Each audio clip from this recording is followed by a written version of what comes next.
Hi, welcome to the A.D.K Rock and Metal channel. My name is Kirk, and I've got a special guest with us for today's interview. It is the Finnish multi-instrumentalist musician, known very much throughout the Finland metal underground and in the wider European, certainly black metal scene. And I'm talking about Jesse Heikkinen, who joins us today. And some of you will probably know him through his work in the Abbey and an avant-garde black metal band called Henget. Both of him released albums in 2023. So before we begin, Jesse, how are you today? I'm fine. It's been a warm winter day here in Finland, plus 2 degrees. That's comfortable for you in Finland, isn't it? 2 degrees. Yeah, it's always better than minus 30. Yeah, that would be a crisis in England and the wider United Kingdom. In Scotland, they had, I think, minus 18, and that really was a full weather warning. People's lives are in danger. That's nothing to you, is it? Well, no, not really. But you have the rain and wind all through the year. Do you know, like in Sweden, where they have, is it up to 3 or 4 continuous days of darkness? Do you have that in Finland as well? Yeah. In the northern Finland, it's. I'm not sure how long the time is in the northest part, but it's pretty long. It's like we're speaking about months. That must be. I think that I was reading a report, and unusually, Sweden actually has quite a high suicide rate compared with other advanced nations. And one of the things that they cited in the report was these what seem eternally long, dark winters. I have actually heard that the suicide rates go up during the spring. I don't know if people get manic about the sudden sunlight or what's behind that, but It's a change in the weather that does it. So let's begin then by talking about your musical output. So I just want to remind the viewers, you were busy in 2023, and you have these 2 projects that are signed by the prestigious metal label Season of Mist.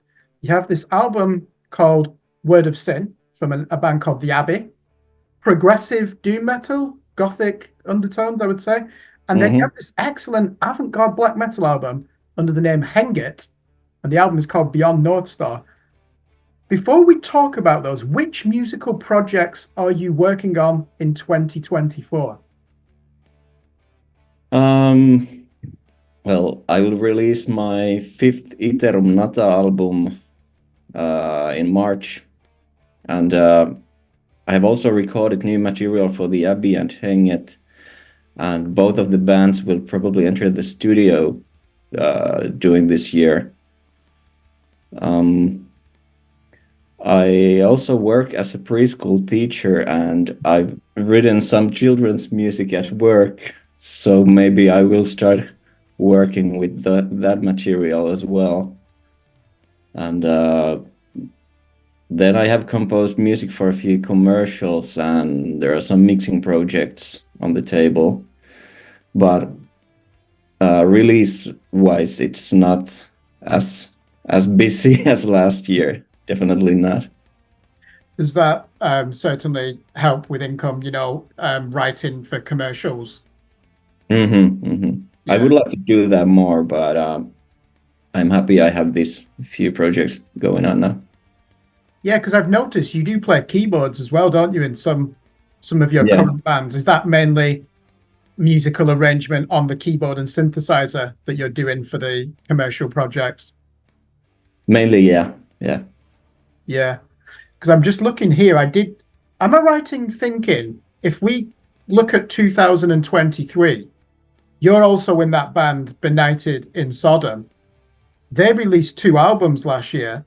You've got Henget, The Abbey, and then I missed an album, Monocopsis Art, and that's got Natalie in it, hasn't it? Koskinen, is she in that band? Yeah, she is. Yeah, can you just tell us more about that project? I'm just surprised that I missed it. Well, we decided to form a black metal band with Natalie during a pretty drunken night in Oulu. in the northern Finland. And I wanted to do something simple and raw to kind of balance out Henget and the Abbey, which both has these progressive elements. And yeah, Natalie is the lead singer in that band. I play the guitar and bass, and my friend Arte plays the drums. We published our debut album ourselves since we didn't really feel that we need a decent label. It's more or less a side project for all of us. So yeah, it's a cool atmospheric black metal album. Definitely worth checking out if you like my other bands. Yeah, is it probably a bit closer to Philosopher, that black metal avant-garde project that I think you've put that on hold for now. Yes, If yes, people yes. like that, are they more likely to It find definitely to start? yeah, it definitely comes from the same universe, yeah. Yeah, that was a really strong album. That I would like to talk about that later on. But you've just mentioned there, so you work in the education sector. You're also involved in some mixing projects, commercial music composition, and then Itarum Nata is going to be the main album this year. And you've already entered the studio for the 2 Season of Mist bands. What advice would you give to people like you balancing all these projects? How do you do it? How do you schedule all this work? Oh, well, I don't know about the advice. I have an easy access to my studio. It's here in my apartment. So I can easily change the role from being a family man to a rock star. I guess the most important thing time-wise is that I want my music to be as intuitive as possible, so I don't waste time for polishing demos and writing several versions of lyrics. So I just usually plug in my guitar or keys and start recording something. After a few hours, I have a bass for a new song. And I also try to record everything on a way that those first takes could be on the album. So I don't need to re-record anything. Oh, okay, that's interesting. So just remind me, with the Henget and the albums from the Abbey, who mastered that? Who mastered those albums? Did you do that, or did you send that to Jens Bogren, or a professional like that to master the albums? The Abbey album was mastered by Jamie Gomez Arellano. He has been mastering bands like Paradise Lost, Ghost, Opeth, and Hanged album was mastered by a friend here in Finland. Yeah, because but I mixed the Hanged album. Yeah. Yeah, you must have a good studio there, because obviously they're not demos. These are great recordings, aren't they? Well, yeah, they are proper recordings. I mean, I kind of have this fake it till you make it mentality. Should be in Silicon Valley then, shouldn't it? Yeah, I don't know if I should say it out loud. I want to that label, Season of Mist, for me is the best metal label in the world. And as a person who reviews albums on a daily basis, when they come in my inbox, they get top priority, because the roster is excellent. Clearly you agree, because you're on it. How did you cultivate your relationship with Season of Mist to the point where you have 2 albums, 2 debut albums released on that label last year? I have to thank our manager, Erin Lynch, for that. She negotiated us the deal with the Abbey, and then it wasn't easy peasy because I already knew the guys from the label to introduce Hang It there as well. Yeah, but big thanks to Erin. She made a great work signing us to Season of Mist. Yeah, it must be other than Nuclear Blast, Century Media, It's got to be, they're the big three, aren't they? I know you've got that label, Prosthetic Records. They have a really good roster and develop a lot of extreme metal bands, and they move on down into bigger things. But the Itarum Nata album, what record label will that be released by this year? Nordvis Production. It's a Swedish label. I released my previous album with them as well, the 23 publication, Trench of Loneliness. And I first came across your music through Inverse Records in Finland. They're really good for the Finnish underground, aren't they? They cover everything from hard rock to extreme metal. Yeah, they're really nice guys. Yeah, you can tell with them. But first and foremost, are they a record shop? First and foremost. Yeah. Multimedia type business. And it's great. I think what they do for Finnish artists outside your country to promote them. So Philosopher is this album that I discovered in 2021. I didn't know it was you, by the way. There was no name on it. And I really enjoyed that album. So I remember seeing a Facebook post last year. Just clarify, is that project retired? Is it on hold? It's on hold, yeah. Never say never, but right now I don't have the need to do another Philosopher album. I have Monocapsis Art doing this raw black metal thing, Henget doing a bit more chaotic black metal, and even Iterum Nata has some black metal influences in it nowadays. But as I said, never say never. Yeah. Am I right in thinking, were you in that band Hex Vessel at one point? Yes. Yes, you were, weren't you? I played with them for a few years. I wasn't with them on the last album, but I made a few albums with them. And tell us about that other band that seemed to get a lot of recognition outside of Finland, King Satan. Were you just a live musician? Because the singer is in Henget, obviously, isn't he? What's your relationship there? I was the guitar player for King Satan as well. I did a tour and I played on their second album. So I was a proper guitar player in that band as well. But then I moved out from Tampere and I was pretty busy with Hex Vessel. So things happened. But we still wanted to do something together with Santtu, King Alistair Satan. So that's why we decided to form up Henget. Yeah. So he was always going to be the singer. Are you two founder members, Henget? It's not just you. It was you two came together for that purpose. Yes, we are the founding members, yeah. So how long have you known Natalie Koskinen? Because I know her through Shape of Despair and Depressed Mode. How long do you go back with her in terms of a musical relationship? You could say not long. As long as the Abbey has been alive, I guess. Oh, okay. Yeah, I didn't know her before at all. Obviously, I knew Shape of Despair, but I didn't know her personally. Well, that's a relationship that's become fruitful, especially with Monocapsis Art. Yeah. Wasn't it? From yeah, she's a proper soul sister. Yeah, great musician. That I'll repeat, that band, she's no longer in them. Depressed Mode. Mm-hmm. They did a comeback album. I think it was 2022, and that really surprised me. That album. I was expecting long drawn out female doom, and there were Devin Townsend influences in there. There's some really strange, like double kick grooves as well.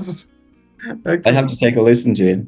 Yeah, I love the name. I mean, I'm a big fan of Depeche Mode, so to name your band Depressed Mode is going to get my attention straight away.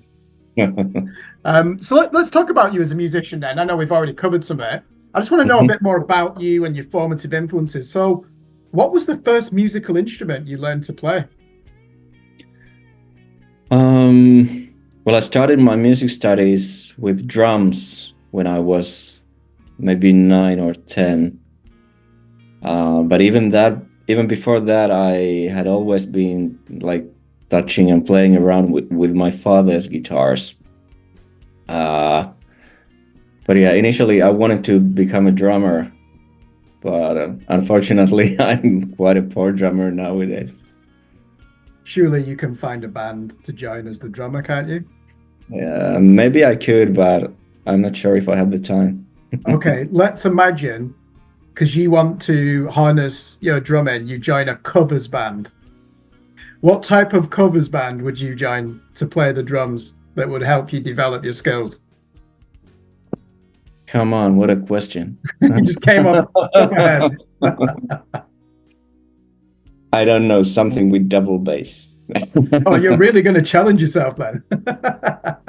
Like a Yeah, Sugar or Fear Factory tribute band. tribute to Rhapsody or Stratovarius. Yes. So obviously, I know you as a guitar player first and Mm. foremost in the projects that I've reviewed and the albums that I've enjoyed. Who was your first guitar hero? My dad, definitely. He's always been the most influential guitar player to me. I mean, I grew up watching and listening to him playing, and I still think he's one of the best players there is. But yeah, after that came Timo Tolkki and Alexi Laiho and all those neoclassical guys, and then later Jimi Hendrix and David Gilmour and guys like that. But my dad has always been the real number one. Can you give us some background then? Is your father quite a famous musician in Finland? Yeah, he has some name here. What are the is it English language rock music or Finnish language rock music? Both, mainly English, but yeah, he has had like dozens of projects during the years, but he's still doing new music. Is there any that you'd recommend? I mean, I know we're talking about your father. Am I likely to know perhaps any of these bands that your father has played in? Well, you can check out his main project, The Boots. The Boots, as in Yeah, shoes. Oh, okay. Sounds like a hard rock band. yeah. Well, it's more like old school rock and roll. Cool. Yeah. No, it's just great. I wasn't expecting that. Have you ever played in a band with your father? I have, yeah. We played with this guy Kauko Röyhkä, and he's pretty well-known singer here in Finland. And in the band, there was me, my father, my uncle, and my ex-girlfriend. That's the dream. Father and uncle, Yeah, ex-girlfriend. I hope you're still friends with her. we are good friends. That's good to hear. So you've talked about the formative influence you grew up watching your father play guitar. Which albums ignited your passion for certainly heavy metal and rock music when you were growing up? I think the first like real metal album that really blew my mind was Enthroned Darkness Triumphant by Dimmu Borgir. I was maybe 10 years old when my drum teacher played me Morning Palace, and I was right away hooked. So you Uh, weren't terrified then? I was a bit terrified, but I was into like everything scary, so so after that song, I really learned what double bass drums meant. What about, my friends and I here, we joke that because Finland metal music is so popular there, even the last Morbid Angel album made the top 30 in Finland, nowhere else. And we always just say, why is this country so obsessed with heavy guitar music, with metal? It's just incredible. And Iron Maiden and Metallica are just so popular in your country. I don't know, every country has their thing. I guess metal music is thing for us Finns. Yeah. No, it's just great to see. I think I was doing a YouTube documentary for Screen Blast Repeat called "The Top 7 Debut Albums of the 1990s," and in the introduction, because it was really dominated by the American age, new metal bands like that. Mm-hmm. The only real alternative you had in the 90s was what was coming out of Europe, obviously Norwegian black metal. And then at the end, you had bands like Nightwish. You know, you've always had the melodic death metal from Sweden and Finland. And Europe, really, from 2000 onwards, Northern Europe, in which I include Finland, is such a hotbed now for heavy metal music that it's not just, you know, Britain and America. And it's great to have those choices. Which you mentioned there, Children of Bodom. Which do you think were the definitive bands in Finland that opened up heavy metal to a wider audience? Well, definitely Nightwish was there, and Children of Bodom, and him, of course. Maybe also Stratovarius from the power metal scene.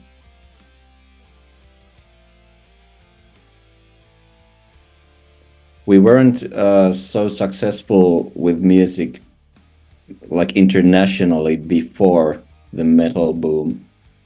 So I guess that's one reason why metal is still so popular in Finland. Yeah, because even when you look at that band Blind Channel, they're signed to Century Media. So they were this Eurovision Song Contest. It's pop music, you know, nothing wrong with that. But even they are playing metal riffs and clearly listen to metal music as well, don't they? Yeah. It's kind of a pop metal. So are they one of the biggest artists in Finland at the moment, Blind Channel? I don't know, maybe they are. I don't follow the mainstream scene that much that I could say. Yeah. So let's quickly. It sounds like you've been surrounded by musicians all your life because of your father. Outside of music, when you are at high school, which subjects are you doing well in? What do you enjoy studying? Well, throughout my education years, music and English, I enjoyed both subjects very much, and I never had to break a sweat on those classes. Yeah, after I learned that music was my true passion, I was maybe at the 7th grade. I wasn't interested in school anymore that much, but I succeeded to get into a music high school and even in the conservatory to study music. But music has always been the big goal for me. Yeah, it sounds like, you know, you said at the beginning of the interview, you need to be, you're in your studio, you need to be doing something every day, whether it's laying down a track, writing a riff, even lyrics. I'm a bit like that. So I'm a writer, and my rule is always write something every day. Always do 1,000 words, whether that's a music review, working on a novel, even an email to a friend that I've not spoken about. I just have to do it every day. Is that what it's like for you as a musician? No, not really. I try to get rid of the stuff that gets stuck in your drawer. I just go to the studio, plug in my guitar or keyboards, and start recording. That's how I do it. But you know, when the creative urge comes, you can't really do anything else but to go for it. Yeah. So does that mean that when you have the creative urge, you're working until 4 o'clock in the morning? It can be, yeah. Wow. Then So I'll work with bright eyes. So what are you doing? Are you ordering a takeaway and drinking energy drinks? How do you sustain the energy to do that? I don't know. The creative energy is it's a wondrous thing. Keeps you going. I just can't imagine you shredding a guitar solo at 4 o'clock in the morning when you're ready to, when your eyes are going because you're so tired. Yeah, well, usually I go to sleep pretty early, but I might wake up around like 3 or 4 with an idea in my head. Then I just have to come and to record it. Yeah, I hope that you have soundproofing walls. Your neighbors, do you have neighbors in the immediate Yeah, surroundings? yeah, yeah. We live in apartments, so but I use my headphones. Oh, I see. Yeah. So first and foremost, your family are protected from you Yes. playing, a drop C guitar riff at 3 o'clock in the morning. Yeah, you can't really blast it. So let's just have a few more questions then, just about, your evolution as a musician. What can Mhm. you remember about your first gig as a musician? The first public performance was in elementary school. I guess I was around 10 or 11, maybe 12 or something. I did an improvised guitar solo. It was some sort of like competition, and I won. I'm going to guess that you were just playing E minor pentatonic and A minor pentatonic. Maybe, That's the maybe. go-to, isn't it? When you start playing guitar, which is, by the way, nothing wrong with that. You listen to Hendrix and Led Zeppelin, some of the Yeah, best solos, aren't they, using those scales? But you won as well. So not only at your first gig did you perform and you managed to do it successfully, you also won a prize, which is great. Um, yeah, I'm interested though what you said about now as a musician. You're not there just to noodle and to put things that will be on a hard drive and you come back to in 10 years. Mm. What do you remember about recording your first ever home demo? What equipment were you using? What year are we talking here? Mm, it's probably around 99, 2000 or something like that.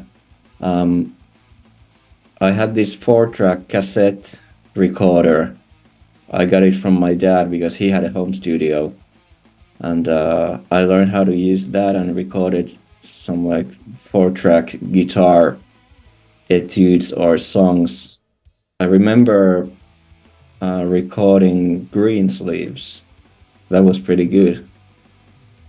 I'd like to hear it actually.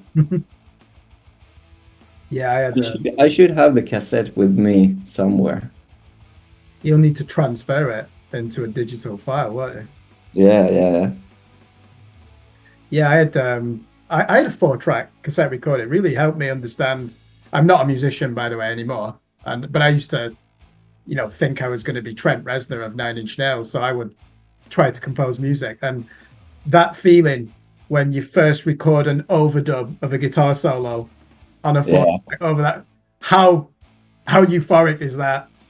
yeah, indeed.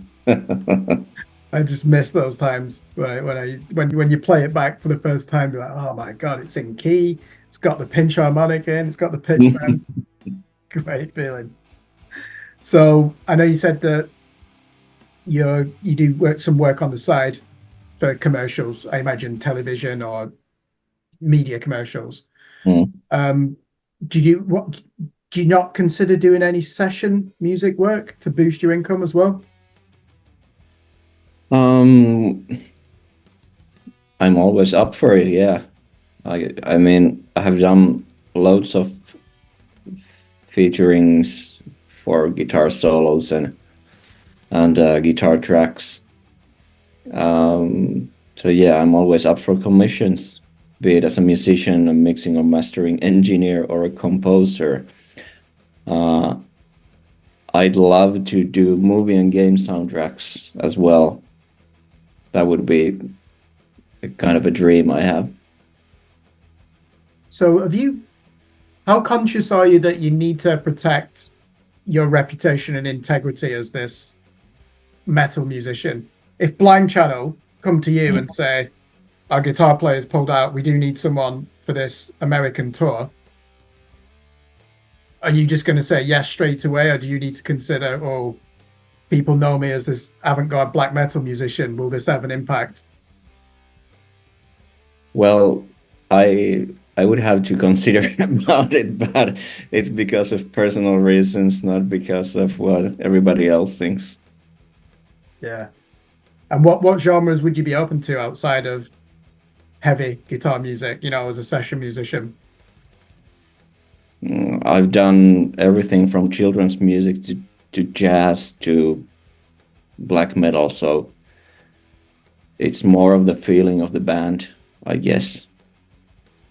Jazz. How long did you study that for? That's got to be the hardest genre of music for every instrument. I don't know. I really enjoy jazz, and I think you can hear some jazz influences on stuff that I write nowadays, especially in Heikkinen.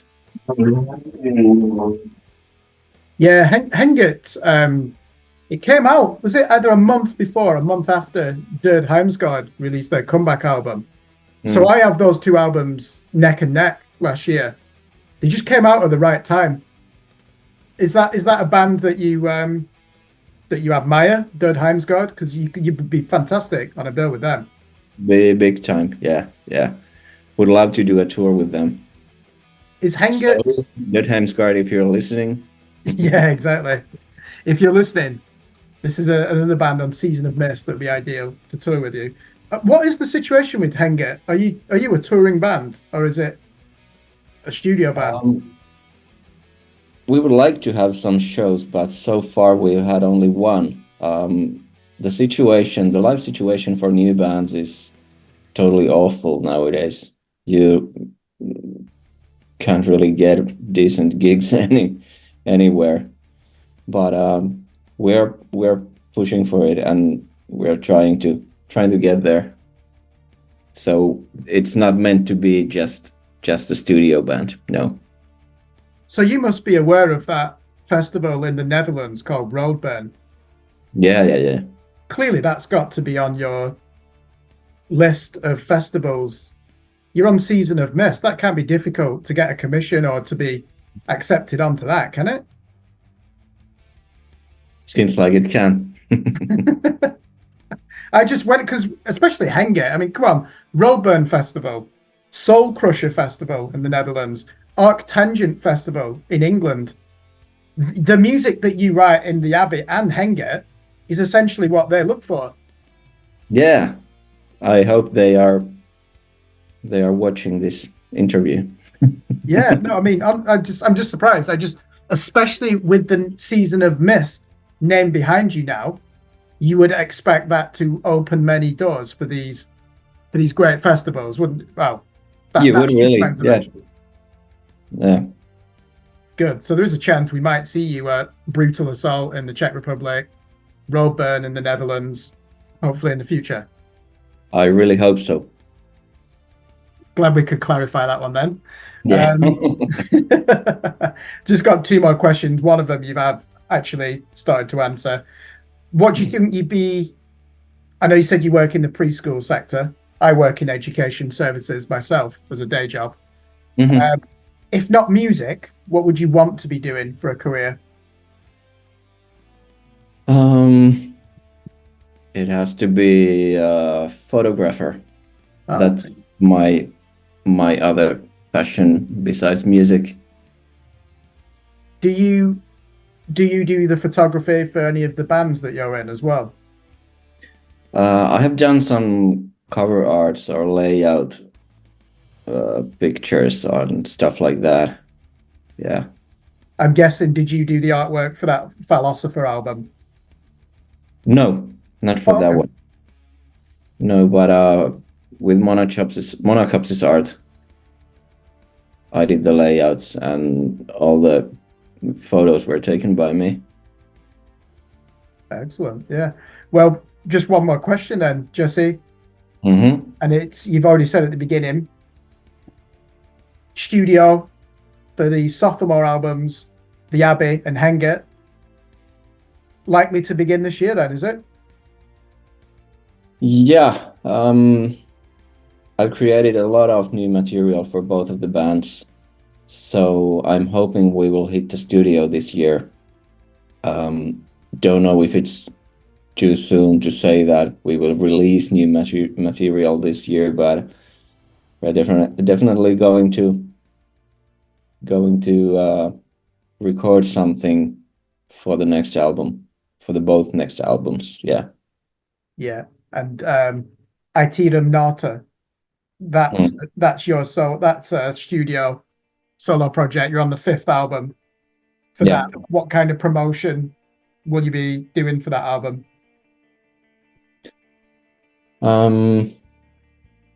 If you like folk, doom metal, black metal, Nick Cave, Dead Can Dance, Mayhem, Dead Card, please check it out.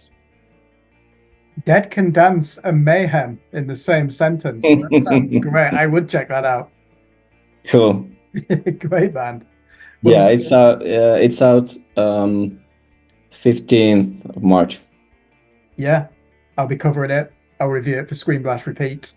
Right. And I think that's what made me want to interview you at this point after enjoying the 2 albums last year and when I realized that you've got yet another record coming out. Yeah. It'll be time. So I'm looking forward to that. I haven't heard any of your previous material for that band. So I'm going to go into that with an open mind. But the way you've just described it, it is the type of music that I will certainly enjoy. So thank you very much for joining us on the channel. And I just want to say to the viewers, go and listen to Jesse's 2 records, certainly from last year, the Abbey, Word of Sin, and that's you've got a great singer, Natalie Koskinen, quintet, and it's got elements of ghost and doom metal, quite playful, isn't it, as well? Progressive. Yeah. It has some elements from the 70s prog rock as well. Yeah. And then this great album, Beyond North Star. Is it Beyond North Star or Beyond Dark Star? Have I got that wrong? It's North Star. North, yeah. I don't know why. I think the word Dark Star just entered my mind then. Yeah, Beyond. Maybe Beyond that's North the next album. Yeah. Beyond North Star, experimental black metal, very colourful. If you like Arcturus, Dead Heimskard, bands like that, and there's a lot more in there though as well. So definitely check that out. Both of them released on Season of Mist. Go and buy the vinyl or the CD, the merchandise, and obviously through your Spotify or various other subscriptions that you have, you can listen to the music on all the platforms. But anything else you want to say to the fans of your music out there before we wrap up, Jesse? Support your favorite artists by buying their merch, their albums, and going to the shows. These years after the COVID, they are still pretty hard, so we need you guys. Actually, I should have asked, do you have the vinyl versions of your album in your apartment on the wall? No. Why not? Surely that you're going to be proud of that, aren't you? I am. It will be. Well, thank you very much for joining us. Really appreciate it. Looking forward to the Thank you so much for having me. I'm sure we'll speak again. Thank you. Yeah.